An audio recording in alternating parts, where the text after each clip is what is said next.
Hi, everybody. Thank you for coming to our talk today with our distinguished guest, Professor Christopher Tounsel, for the talk titled The Troubled Promised Land, Political Theology in South Sudan.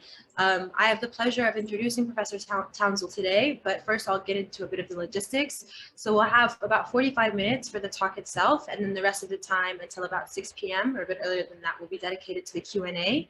So I'll introduce Professor Tounsel and then he'll take it away.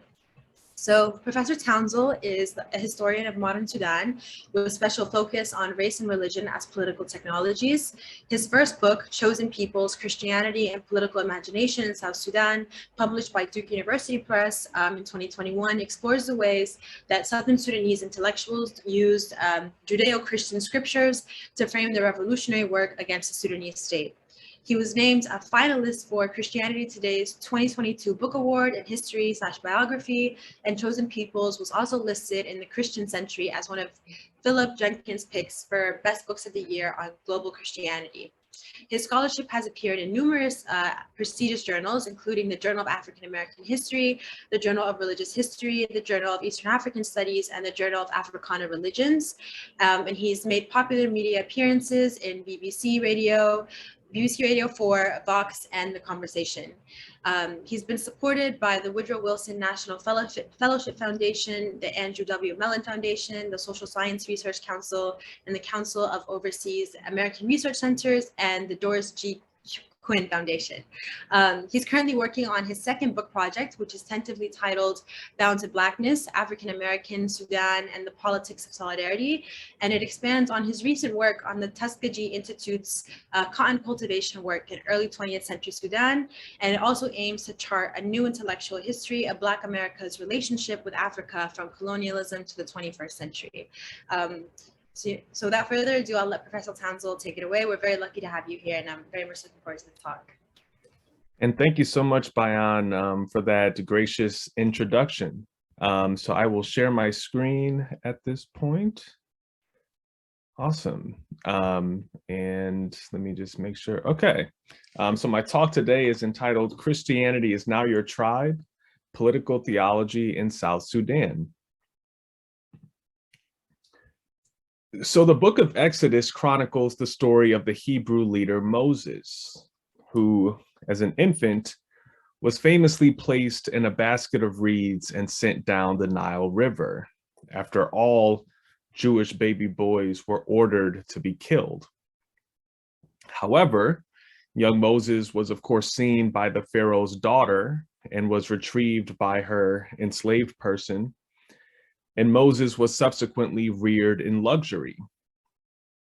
But as a grown man, he became incensed one day at the sight of an Egyptian beating a Hebrew. Excuse me, and Moses ends up slaying the abuser.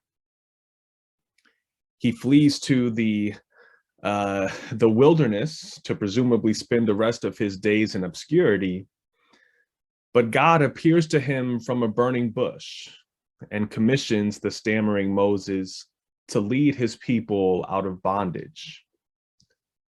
And after a series of plagues and the providential killing of every firstborn son in Egypt, which henceforth has been known as the Passover, which is being celebrated this week, the king of Egypt finally concedes to Moses's request to let God's people go. But of course, after the Hebrew flight from Egypt had already commenced, Pharaoh experiences a change of heart and pursues the Israelites. And in what is perhaps the Hebrew Bible's most iconic scene, and which is pictured here in a 19th century painting, God parts the Red Sea to the fleeing host in order to allow them to escape over dry land. And when God unbridles the floodgates, Pharaoh's pursuing army is annihilated. And after 40 years in the wilderness, Moses' successor, Joshua, at last leads the chosen people into their promised land. Now, Ridley Scott's Hollywood adaptation of these events, entitled Exodus, Gods and Kings, which debuted in theaters in 2014, show some creative license that I think is helpful for my discussion today.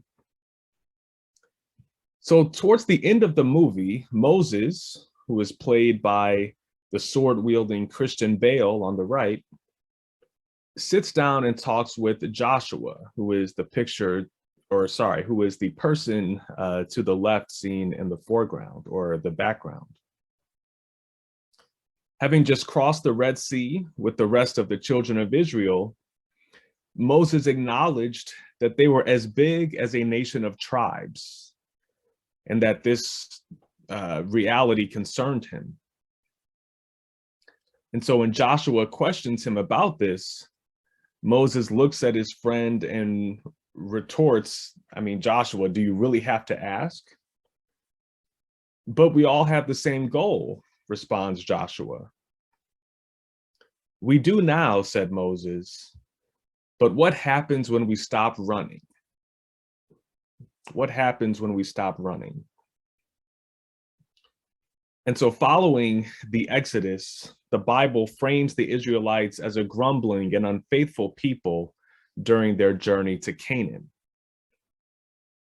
Now, thousands of years later, in July of 2012, Ugandan President Yoweri Museveni was the chief guest at the first anniversary of independence celebrations in Juba, South Sudan. And there, Museveni lamented what he perceived to be the tendency among Black people to be prone to division. And he used the Israelite example as a cautionary tale for Southern Sudanese and called on them to not be like the biblical children of Israel who were about to return to Egypt when faced with challenges. And so my book, Chosen Peoples, Christianity and Political Imagination in South Sudan, investigates the ways in which Christian worldviews, organizational work, and theology inform the ideological construction of the South Sudanese nation state. And I argue in the book that South Sudanese have long envisioned themselves as a chosen people destined for liberation, while Northern Sudanese Arabs and Muslims were likened to oppressors in the biblical traditions of Babylon, the Philistines, and of course, the ancient Egyptians. And by doing so, these South Sudanese blurred the lines between secular and sacred in their nation's political thought. And so my talk this afternoon is really situated in the colonial period and examines the role that Christian missions had in teaching and defining ethnic, racial, and religious subjectivities. And I'll show that in important ways, the spiritualization of ethnic identities during the colonial period has been revitalized since South Sudan became independent in 2011. So for a bit of background about South Sudan, South Sudan is basically located in the lower 1/3 of the map of the Anglo-Egyptian Sudan that we see here. And today, South Sudan is a nation of roughly 11 million people and is considered to be one of the most diverse regions in East Africa, consisting of more than 60 different ethnic groups. And for much of the 19th century, Sudan was under Egyptian rule. But in 1899, and in the aftermath of the Makdis War, Sudan came under British control and was administered by an Anglo-Egyptian colonial administration. Christian missionaries entered the recently reopened South Sudanese mission field and operated there for the entirety of the colonial period, which basically went from 1899 until Sudanese independence in 1956. And given the Muslim versus Christian, I guess, nature that the Mahdist War had assumed, and Victorian mission discourse pitting the two Abrahamic faiths in global conflict with one another, Southern Sudan was seen as a kind of religious battlefield between Christianity and Islam. And so missionaries from around the world, from places like, Iowa to the west, to Australia to the east, flocked to South Sudan in their collective attempt to ensure that the cross would not be eclipsed by the crescent. Now, within this missionary enterprise, mission schools were spaces of creative ethnic definition and tension. And I think that this map from 2009 showing all of the kind of different ethnic groups and regions that they inhabit really kind of conveys the very high degree of ethnic diversity that we're talking about here, right? At the Church Missionary Society's Nugent School alone, 36 languages and dialects were spoken at one point. In 1949, one observer at the Church Missionary Society's Nugent School reported that, quote, "There are the tall, slim, jet black Dinka and Noor boys, whose tribes are great cattle owners. There are the Zande boys, short and stocky, whose parents live a predominantly agricultural life. We have the sturdily built Moru boys from the Louis district, while the boys from the many Bari-speaking tribes around the Juba area are variable in size. So the pupils in our school differ very widely in race, language, customs, background, and outlook," end quote. And at this school, there were sports and inter-house competitions, groups like the Table Games Club and the Boy Scouts, as well as the wearing of school uniforms in order to encourage a more ecumenical identity. But despite efforts to cultivate a sense of camaraderie among this very ethnically diverse demographic, there were also signs of division at mission sites. John Perry, a Church Missionary Society teacher at Yambio, wrote one correspondence intimating that lack of a lingua franca was an obstacle to achieving social cohesion among the student body. He noted that their knowledge of English was not strong enough to bind them together as a social unit, which led students to revert to vernaculars once they left the classroom. He also decried the fact that they did not mix and instead kind of self-segregated in order to eat, talk, and to make friends only within their own ethnic groups. And quarrels between boys of different ethnicities sheds light on the way that spirituality was injected into conversations concerning ethnic conflict. One incident occurred in which a Noor chief, having compiled an excellent record in school, became the target of a vengeful Dinka. The Dinka eventually brought charges against him, and the Noor chief was found guilty and punished. However, it was reported that the Noor chief, after he had received his corporal punishment, in fact, asked to remain behind, knelt down, and prayed for the very Dinka who had accused him in the first place, that he might not hate him, but in fact convert him to Christianity. Writing from Obel in June of 1954, the Reverend W.B. Adea wrote that one fight had occurred despite the fact that the older boys were basically cohabitating in mixed groups.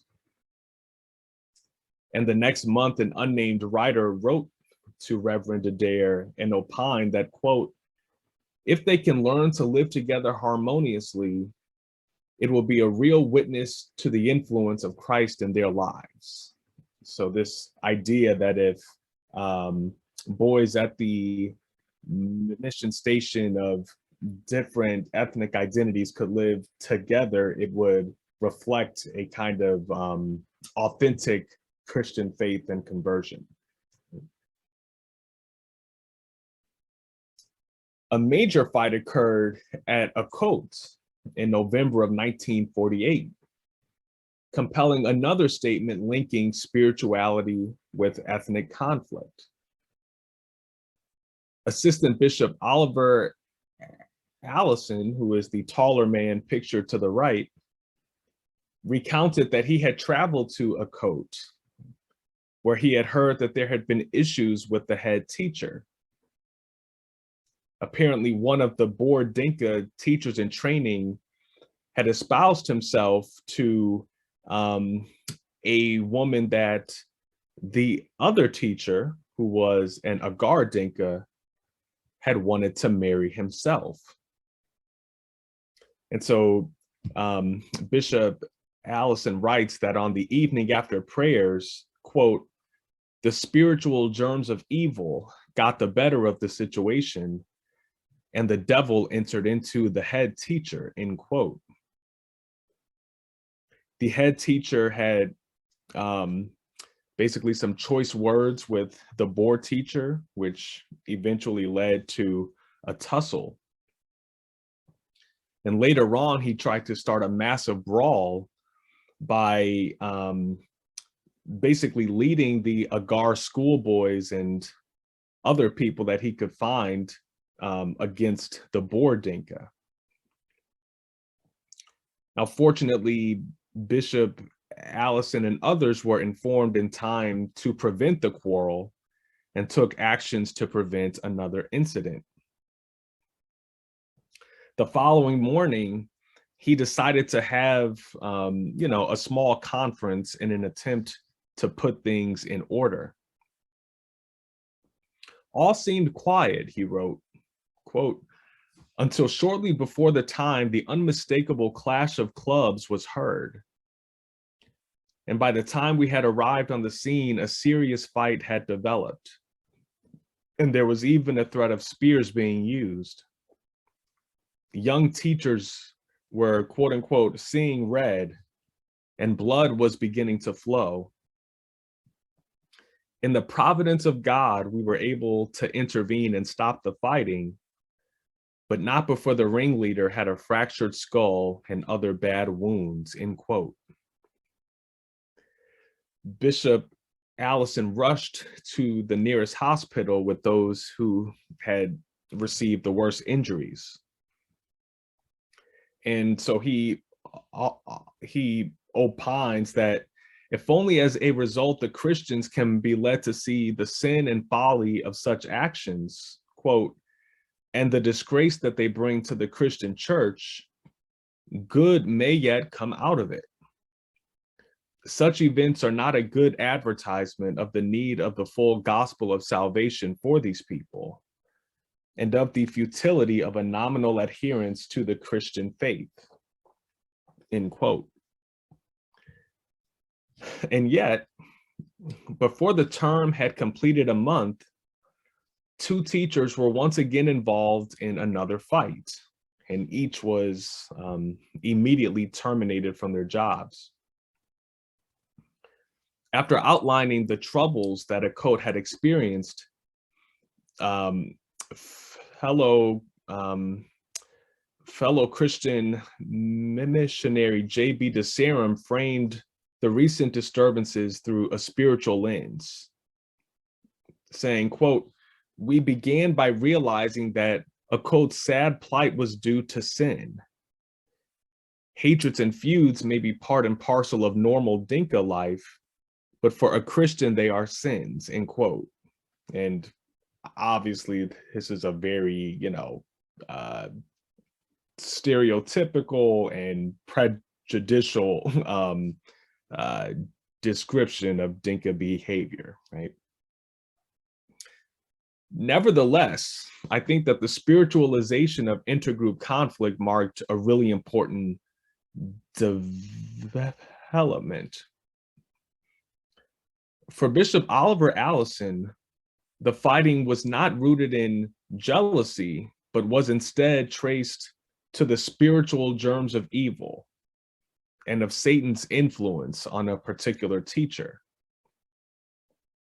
Conversely, right, he frames the providence of God with basically enabling them to stop the fight. And similar to Allison's contentions, for J.B. DeSarum, the conflict was not just wrong, but was in fact sinful, right? And that the solution to this type of sinful conflict was deep repentance and a true adherence to the faith. And so taken together, right, these opinions posit that ethnic conflict was a spiritual dilemma that Christianity could conquer. Now, importantly, matters related to ethnicity were also discussed in missionary newspapers produced in Southern Sudan during the colonial period. And with the establishment of typographies and typographical schools, Catholic missionaries in the 1930s produced the first periodicals. And most prominent among these was the English language Messenger newspaper, which typically contained around 8 pages of content, correspondence columns that familiarize people with Catholic teaching on everyday issues, as well as material that sought to foster interethnic understanding in a variety of ways. The newspaper published English translations of vernacular songs. Shilluk contributors compared their belief in their own kind of divinely descended king to their belief in Jesus Christ. And Bari contributors reported their description for Jesus as a kind of great mystical unifier king. But despite its status as a resource for those of various ethnicities to learn about other ethnic groups, the Messenger newspaper published one piece by Tassisio Majido, a teacher at the Mupoi Normal School, who presented Christianity as a community of belonging to be sought after. And he wrote, quote, "You should leave charms altogether. Pagans will find some excuse in their utter ignorance, but what reasonable excuse can a Christian have? The custom of your tribe? Now your new tribe is Christianity. And unless you are born again, you will not be able to enter heaven." And so this really compelling phrase, right? Christianity is now your tribe. I think that such a statement is really extraordinary for its multi-layered dimensions and implications regarding religious and ethnic identity. To begin, there's this inference that one's ethnicity is as exchangeable as their religion, right? This idea that just as one can, convert into or out of Christianity, that one can simply join or leave an ethnic group at will. Okay? And the term tribe here, right, despite its pejorative connotations, right, at the time, is not employed as being necessarily antithetical to Christianity, but conversely, Christianity itself is presented as being a type of tribal community. But could Christianity, as suggested by some colonial figures in Sudan, provide a social framework that could foster unity across ethnic lines? Decades later, this question has assumed a paramount importance when South Sudan separated from Sudan and reached the proverbial promised land of independence in 2011. However, less than 3 years into the kind of land of milk and honey experience of sovereignty, the new nation found itself embroiled in an internal conflict drawn along ethnic lines. And to be more specific, primarily between the Dinka, which is the country's largest ethnic group, and the people from which President Salva Kiir hails, and the Nur, who are the nation's second largest ethnic group, and from whom Salva Kiir's main opponent, Riek Machar, hails. While that conflict debunked any notion that South Sudanese felt a sense of pan-Christian solidarity that was strong enough to subsume ethnicity or prevent ethnic tension, Christian leaders voiced opinions that invoked the colonial period in really compelling ways.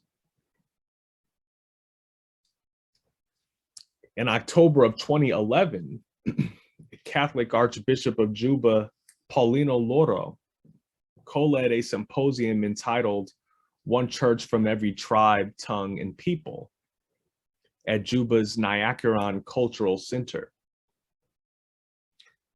The title for the symposium was borrowed from the book of Revelation, chapter 7, verse 9, where the Apostle John describes his apocalyptic vision of an innumerable multitude from every tribe, tongue, and people, dressed in white, holding palms, and standing before the Lamb of God.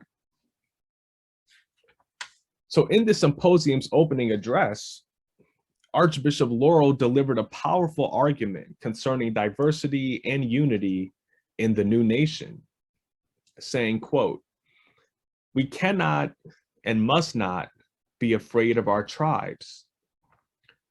Unless we recognize and believe in our tribes, first of all, as gifts of God, we will have a problem, and we may fight because of our tribal background. We must recognize ourselves indeed as a part of our tribe, so that we will be able to live together in honesty. It is useless for us to deny ourselves, saying, oh, let's not talk about our tribal background. This would be wrong. We would be hiding something. We are what we are. If I realize myself, and each one of you in your tribe, that you are what you are, and that we can be together, then we can make one nation from every tribe, tongue, and people."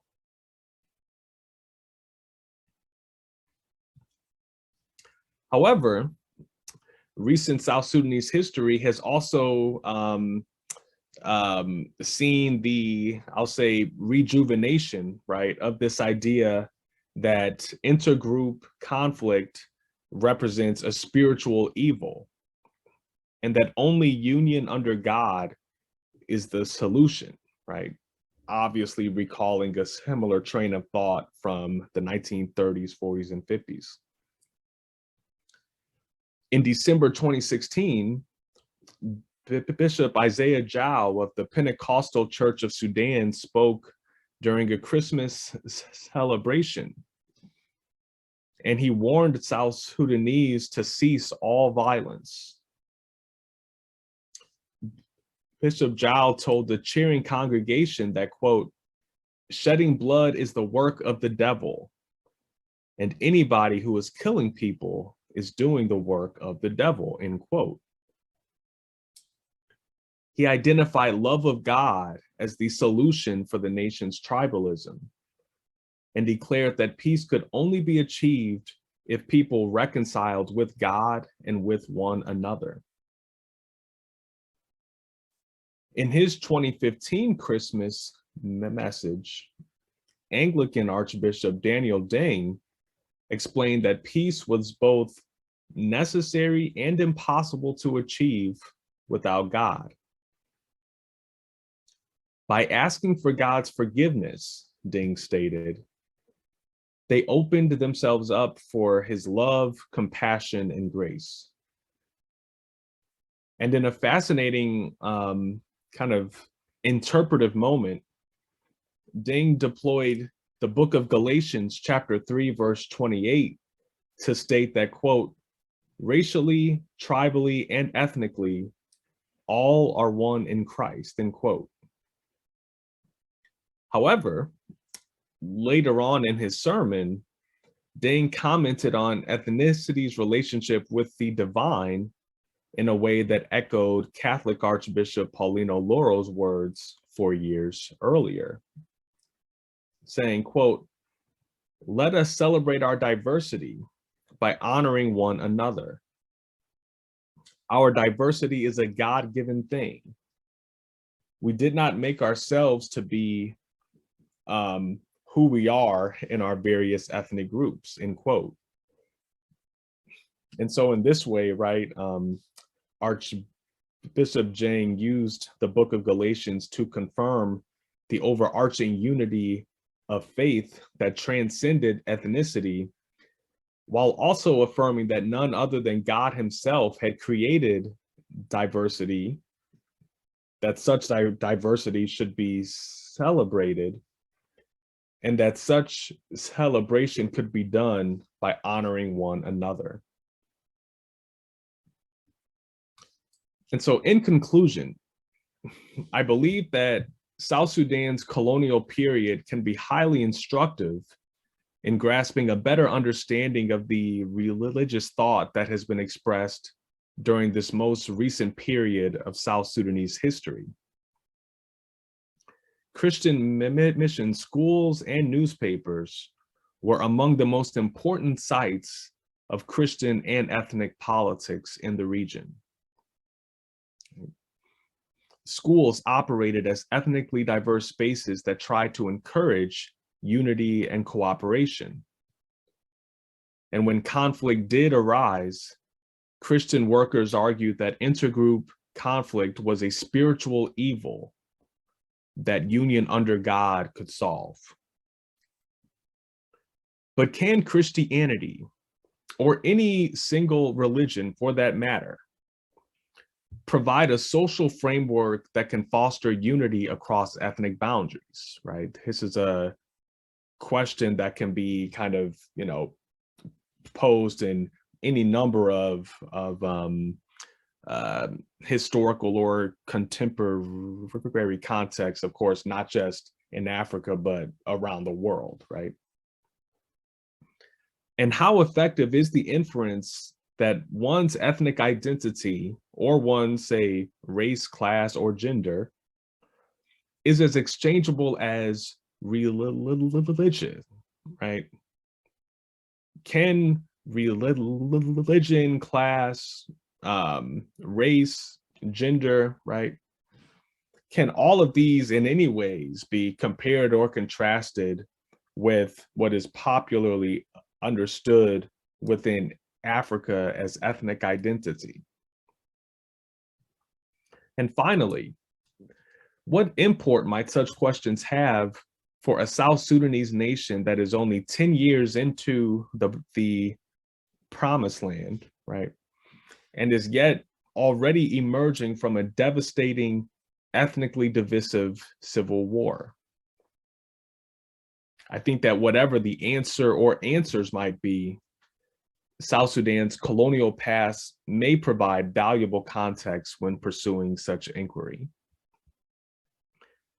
So thank you for your time. That's all that I have for today. And I look forward to the Q&A.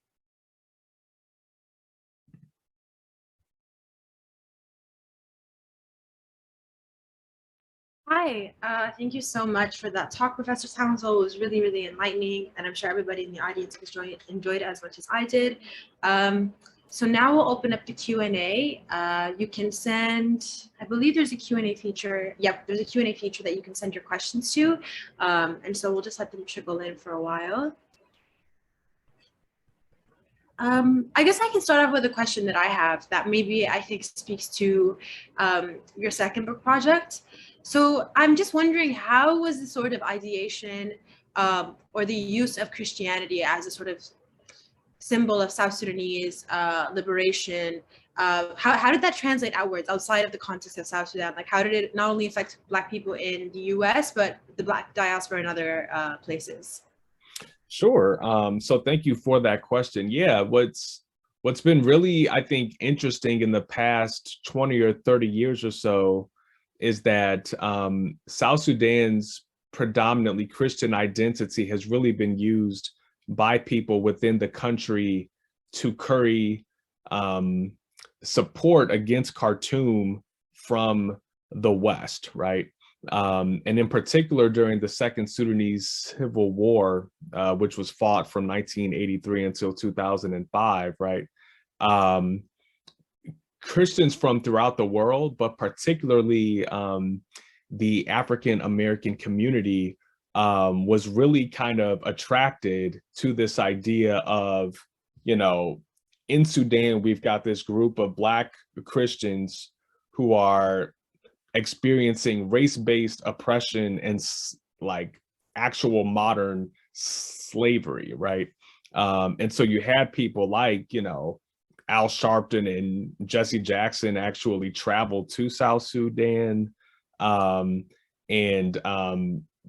It became like the experience of South Sudanese suffering became a kind of way for African American Christians to find a kind of I'll say, however loose,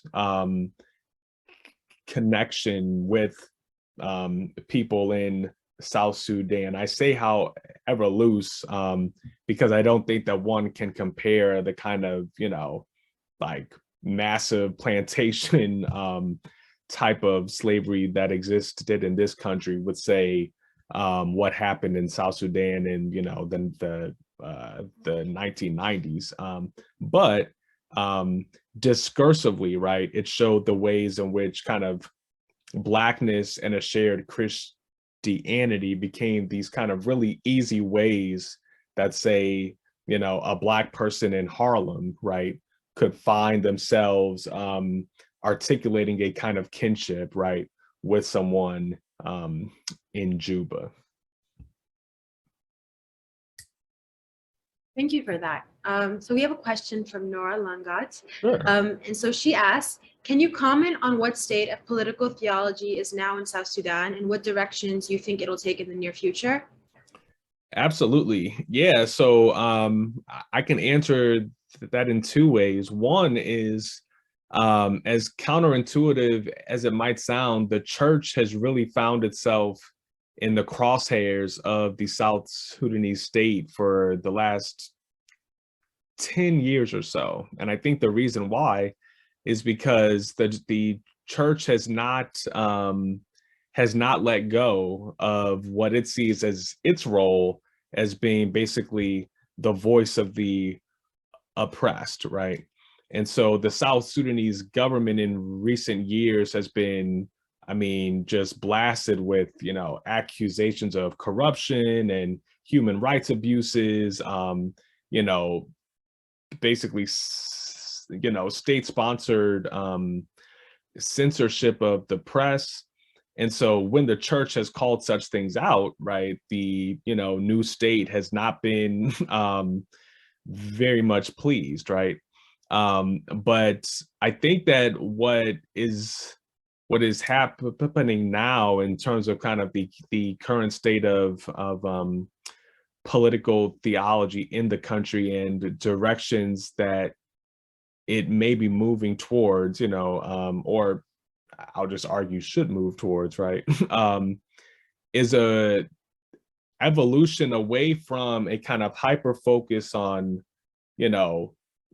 us being free from oppression to us being reconciled with each other, right? Which I think is really interesting because some people have critiqued some people have critiqued Black liberation theology for being too hyper focused on liberation, right? And this kind of argument that there is more to what it means to be a Christian than just kind of throwing off the shackles of state-sponsored oppression. And so I think that what is really interesting now, right, is that one can argue that there needs to be kind of less of an emphasis on the liberation trope that really predominated for much of the second half of the 20th century, to one that is talking more and more, right, like certain people have in the last 10 years about how can we live in peace and harmony along ethnic identities. And in the conclusion of my book, I talk about how that kind of question, I think, can be mapped upon any space that is ethnically or racially diverse, right? And one that I think can be placed in conversation even with I would say the contemporary US context, right, where there's lots of work being done on, well, what does it mean to be a Christian in the age of Trayvon Martin and police brutality and insurrections and stuff, like what does it mean, right? And so that's not me saying that what's going on in South Sudan is the exact same as what is going on in this country, but it is to say that this question of kind of how to use one's religion to kind of foster peace and harmony along kind of social and economic lines is something that can be used to connect the two spaces. Thank you for that. I think it's also really interesting how, I mean, not interesting in particular, but it's interesting to think about how, while at the same time the Sudanese state is sponsoring sanctioned state terrorism against South Sudan and South Sudanese people, the same thing is also happening in Darfur, but that's also, and it's also taken up in a global context, although it's framed much differently because the majority of Darfur is Muslim.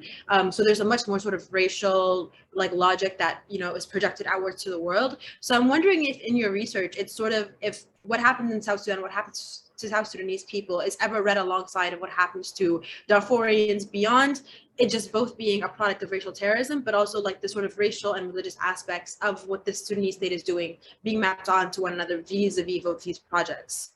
Sure. Great question. Yeah, the answer to that, I would say, is wrapped up in the person of Josephine Bakita, who is the first Sudanese Catholic saint, who was canonized in the year 2000. Bakita was from Darfur, right? Born in the late 1800s, is enslaved, eventually is freed, becomes a nun, right? But there's a way in which Josephine Bakita's legacy as a symbol to be kind of harnessed against, slavery and other forms of human trafficking. She has become a hero both within Darfur and South Sudan. And so there's this really interesting way, right, in which this Black Darfurian Catholic from the 19th century has been kind of used to make, critiques of Khartoum today, right? I think that there's a whole kind of like gender dynamic there too, that can be explored. But that's just to say that I think that there's a way in which, yeah, like Darfur and South Sudan are distinct, right, in the religious aspect, but it shows that ideas about what it means to be Black, right, and African, right, can themselves be kind of themselves can be kind of, you know, elements that can link people across regions and across religious distinctions. I know that Pope Francis is supposed to be coming to South Sudan this July. And so I'll be really interested to see how, he does or does not mention Josephine Bakita. But that's just to say that I think that Bakita is I will say, symbolic personification of how Black Muslims in Darfur and Black Christians in South Sudan have kind of found a way to, coalesce, right, against, the same Khartoum, the same Khartoum state that, of course, is in its own state of flux now, but yeah. Yeah, I guess going off the point about Josephine Bakita, we have a question from the audience about how do the voices of women feature in your book project? Sure. Yeah, so that's not something that I got to in this talk, and I should have more. But women and gender feature, I think, in really interesting ways. I talk about in I believe my 4th and 5th chapters about as Sudanese print culture, goes from basically church newspapers to kind of propaganda in the 1990s, and then to kind of internet blogs and like online and news sites and things of that nature, that the kind of architects of discursive political theology is becoming less and less male-centric and is seeing more female voices, which I think is extremely important. From a gendered aspect, I do talk about the fact that, during the colonial period, because most of the South Sudanese elite that emerged from these Christian mission schools are men, there's a way in which there was a very kind of like crusade-like martial gendered component to the way that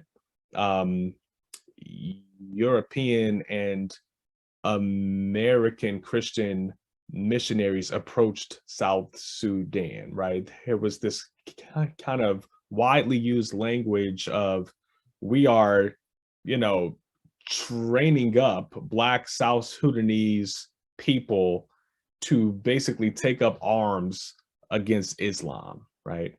And so there was a very gendered kind of, male-centric bent to that, right?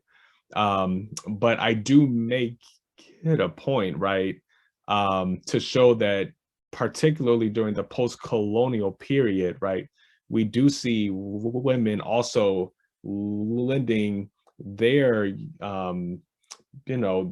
their thoughts, their words to this discourse. So that's a long-winded way of saying women do feature by way of being among those who are publishing and circulating these these kind of, I'll say, theological interpretations that are responding to political events, but that during the colonial period, their voices in that way are largely absent, but that does mean that, gender is absent, right? So yeah. So I'm not too sure about the religious statistics or demography or the specific demography in South Sudan, but I'm sort of wondering where the non-Christian population of South Sudan sort of exists in this imaginary or in this landscape. Like, is there a sort of missionary aspect to the relationship between Christian and non-Christian South Sudanese? Is like the Christian imaginary the only one that sort of defines the relationship to the nation state, / how do other sorts of secular / non-secular, non-Christian ways of thinking about liberation exist alongside sort of the Christian imagination of liberation for South Sudan? Sure. Yeah. So today, I think the rough estimate is that 60 to 65% of people in South Sudan are Christian. That number, while representing the majority, of course, means, excuse me, that there are lots of non-Christians in South Sudan as well. In terms of, I'll say, church-state relations, what's been really interesting in recent years, and something that my colleague Noah Salaman at Virginia has done some work on, is the fact that this ostensibly secular South Sudanese state has been increasingly encroaching upon Muslim rights, right?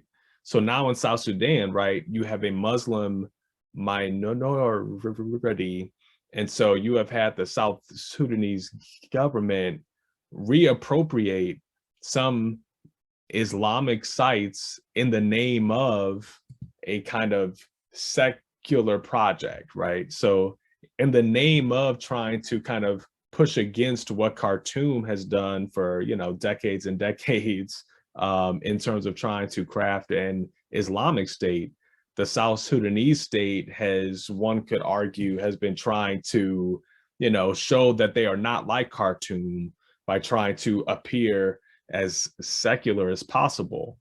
Well, how this is kind of played out practically is that you have had, former Islamic sites of worship being basically taken over by the state, and what can obviously be read, right, as an infringement on their right to freely assemble and worship, right? So that's just to say that, there is a significant religious minority in the country.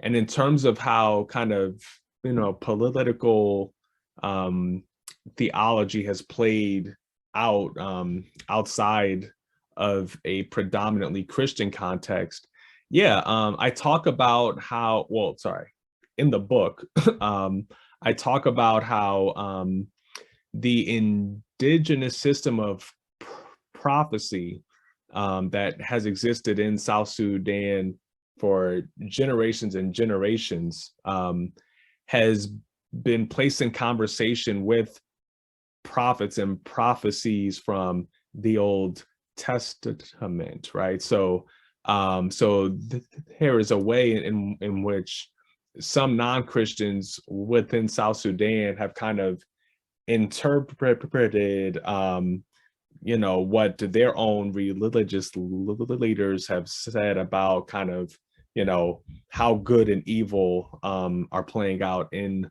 the country, with people like, Isaiah, who talks about the kingdom of Cush in the book of Isaiah, chapter 18. So, yeah.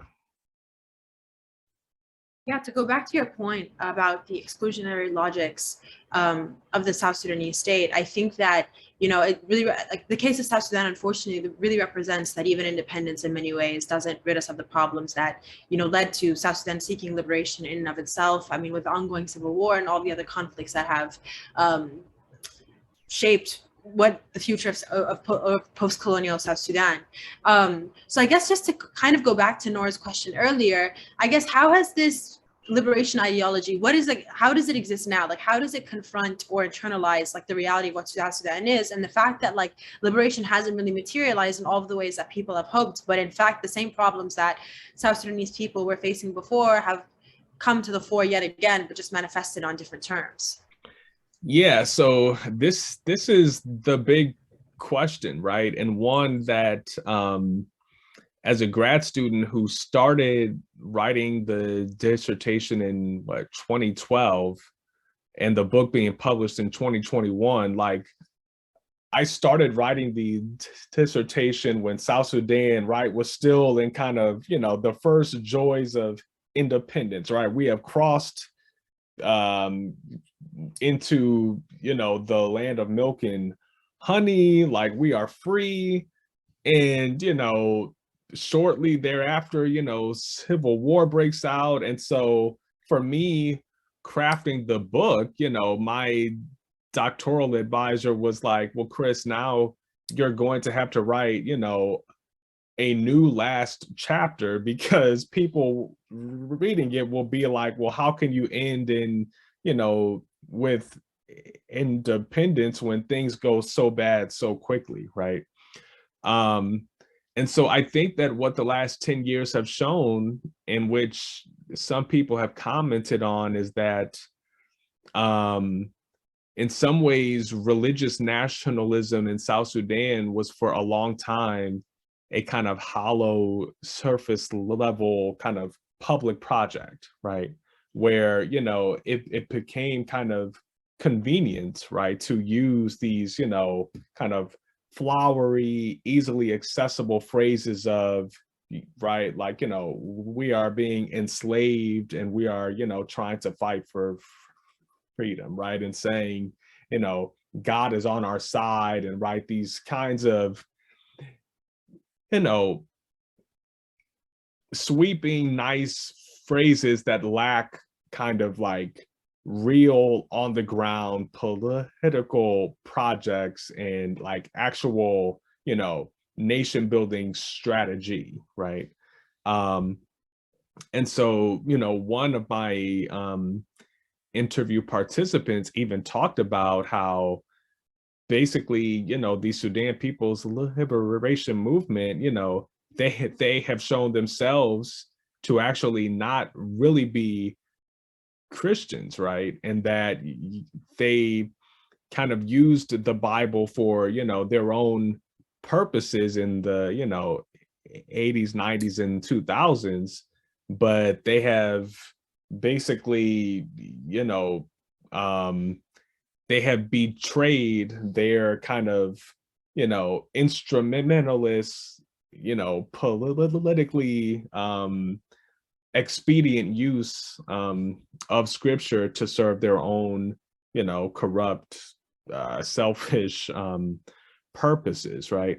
But, I think what my book shows is that while one can certainly make that argument, the truth is that, the South Sudanese, ordained and lay people, men, women, school students, soldiers, people on blogs and online newspapers and print newspapers, that a very diverse array of people outside of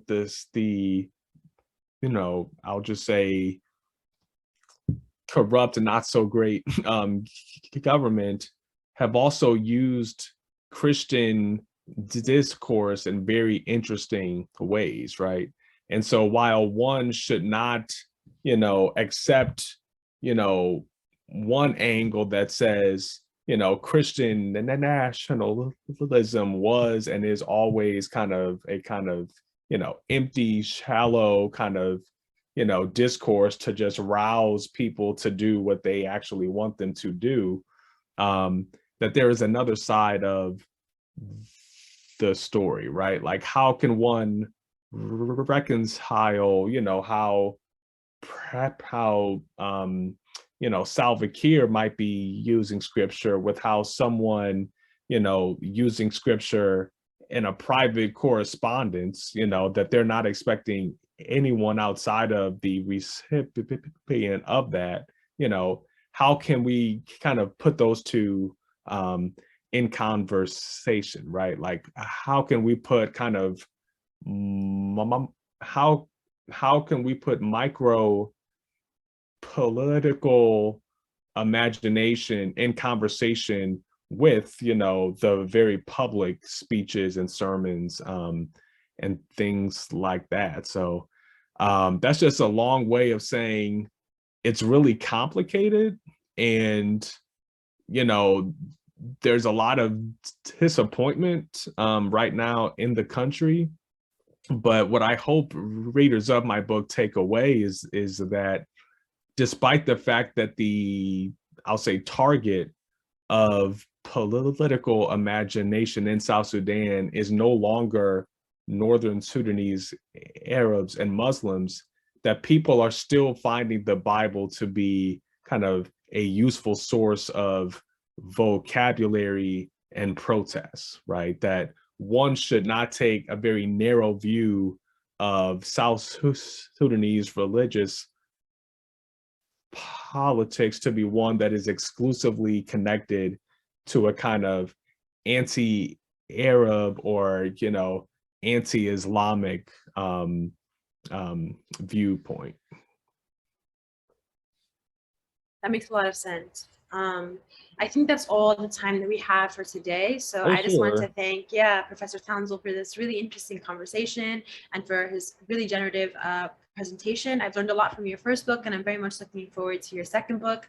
And I just want to thank the audience members and those who are here and those who aren't for staying tuned with us throughout the CAST lecture series. We look forward to seeing you all next year. So stay tuned for more announcements about the speakers for next year. But thank you, Professor Tounsel, and thank you everybody for being here. All right, and thank you so much, and have a good one. You as well. Bye-bye. All right, bye-bye.